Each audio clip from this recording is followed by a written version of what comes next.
Hey y'all, I'm pretty nervous considering the importance of this video. Got my whole life riding on it, but um, I just wanted to talk about what's going on with the FBI and my story as a child torture and kidnapping and trafficking survivor and a survivor of crimes against humanity and whatnot. And this Paul Gear trial that's going on in Utica, New York on February 19th.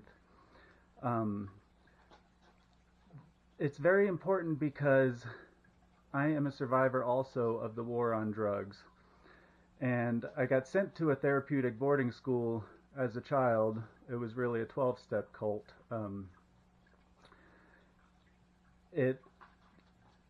The damages they've done and are continuing to do throughout the United States, it's been covered up for 20 years.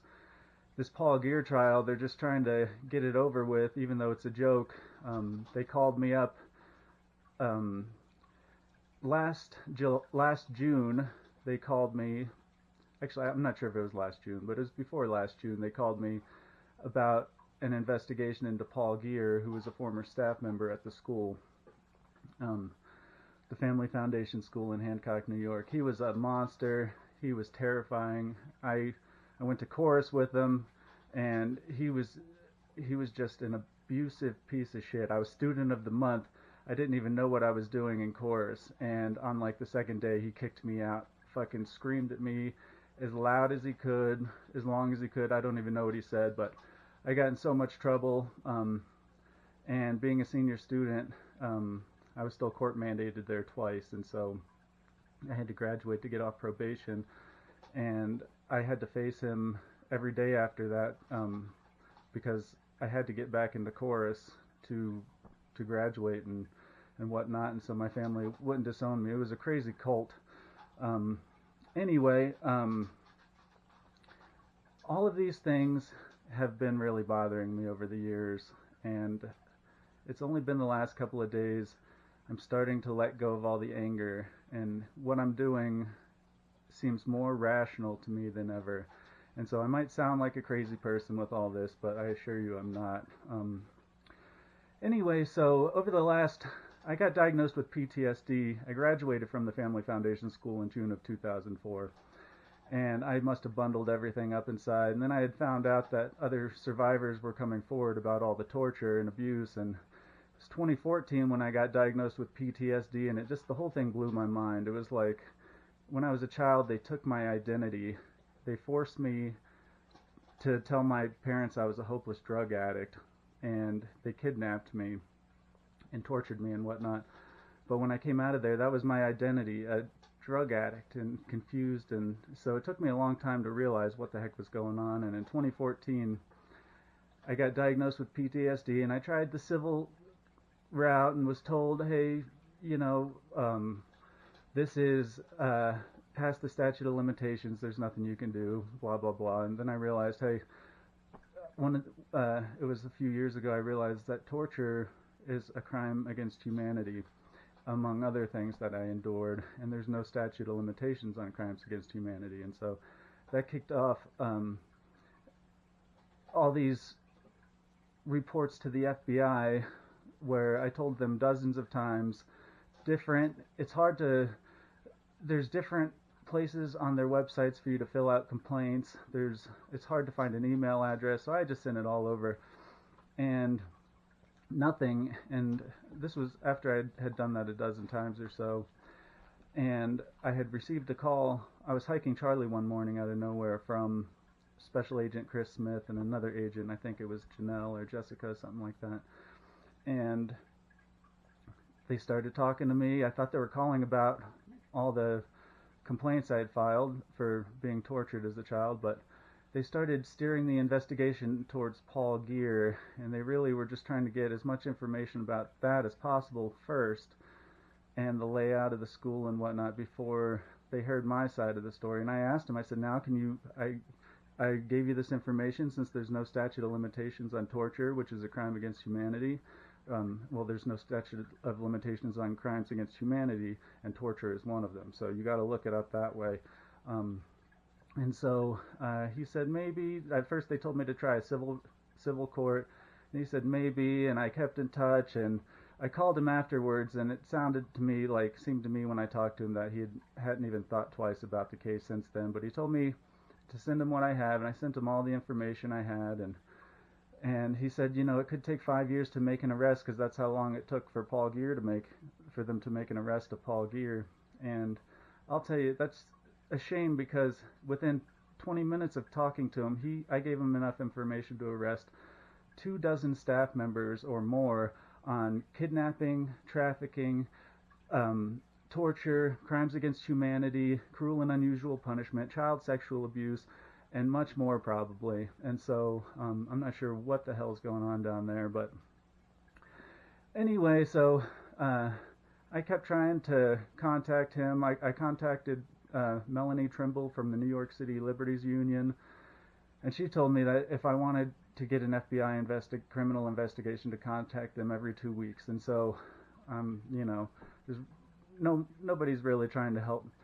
After talking to the people at the FBI, I really thought child torture and cruel and unusual punishment would get their attention, but I guess it didn't. And so, anyway, after contacting Melanie Trimble, and I contacted Chris Smith again, and he told me, he didn't really get back to me, and so that's when it was, I think, June 20th, I gave him an ultimatum. I said, in 30 days, if you don't conduct an actual investigation, I'm going to make a citizen's arrest of Mike and Roxy Lasico, Joe and Jackie Petrielli, Kevin Glassett, and Mike Ducey for those crimes, and I will round them up with shackles and throw them in the back of a paddy wagon if I have to.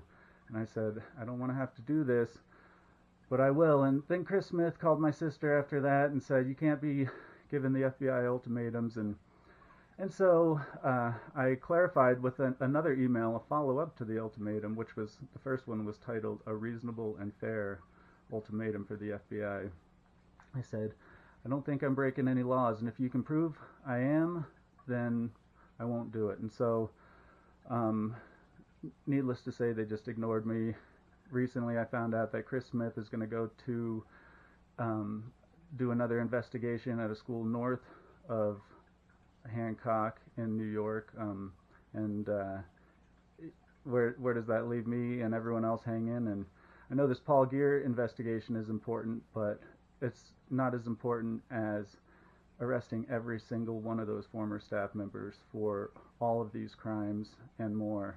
And so that's where now, recently, I issued a citizen's arrest warrant for FBI agent Chris Smith for covering up these crimes since June of 2024.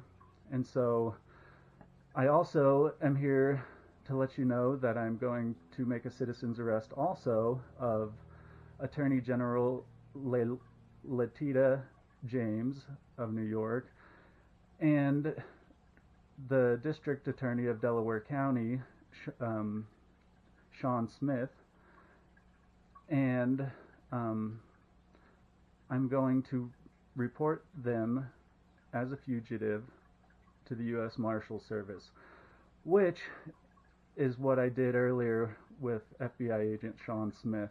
I don't want to have to make these citizens arrests in person, and the importance of everyone's lives that are affected who went to that school. If you look up New York Times articles, there is an article about the high death rate of survivors of the school, the alumni there, and this is just the tip of the iceberg.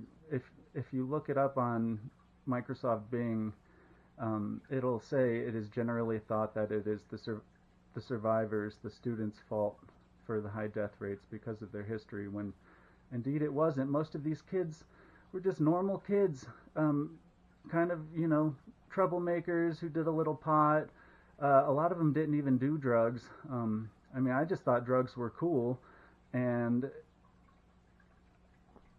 I was outspoken about it, and I was going through puberty, and I was a troublemaker, and I ended up in a rehab in Western Pennsylvania, and from there, it was about 26 days into the program when I was 16, the 28-day program, two men with shackles showed up, and they said, "You can come with us the easy way or the hard way," and that's when they took me to the family school. And so my life has never been the same since, and I just, with all the crazy shit that's going to happen, I hope everyone understands that more than ever, I truly believe I'm doing the right thing. God bless you, and God bless America.